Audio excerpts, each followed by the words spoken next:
parmi les bizarreries de la langue anglaise, entre guillemets, bizarreries, on a le cas des mots qui s'amènent en Y au singulier en anglais, comme philosophie, psychology, etc. Et quel est leur pluriel? Mais leur pluriel, c'est en IES, c'est-à-dire que c'est un pluriel calqué sur le français. Donc le Y remplace le IE français. En revanche, au pluriel, on retrouve le français en IES, ce qui est, à mon avis, assez comique quelque part, parce que là, c'est presque le sommet de quelque chose d'assez étonnant. Hein.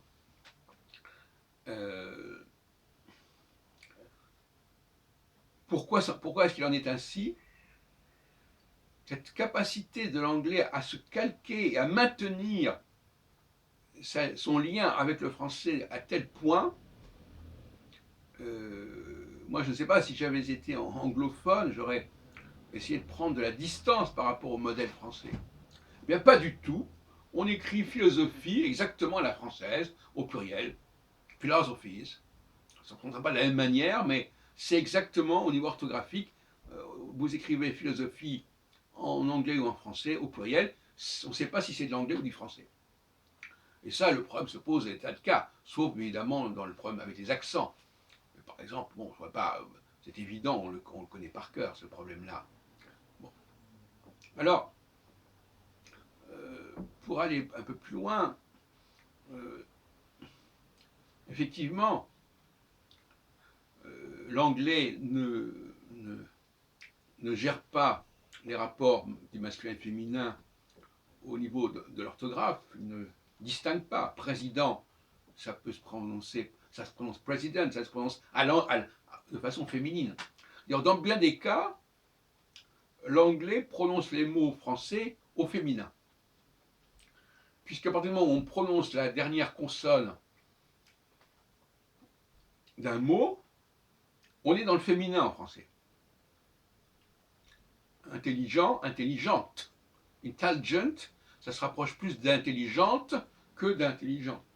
Ce qui veut dire que quand on parle aux Anglais, en français, il vaut mieux parler au féminin.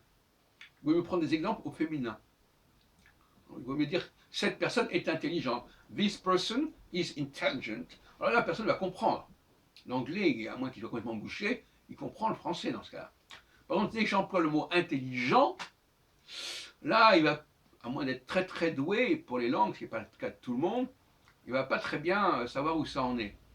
Même si je dis la présidente, ça va mieux se comprendre que le président. Et même, à la limite, j'irai plus loin, parce que je dirais que normalement, on ne devrait pas dire la présidente, on devrait dire la présidente. Parce que la formule dans, la diphtongue, est réservée au masculin. Donc, à partir du moment où je mets un E après présidente, je n'ai plus de justification à prononcer en. Je vais prononcer N. Présidente. La présidente. Et ça, c'est une erreur qu'on commet et qu'il faudrait corriger, comme j'ai déjà corrigé plusieurs fois. On doit dire grand, grand. Grand, au féminin, c'est pas grande. Ça voudrait dire qu'on a ajouté un E. Non, au féminin, c'est grande. Grande, comme on dirait à Marseille, et ça devient grand à Paris. C'est comme ça qu'il faut parler.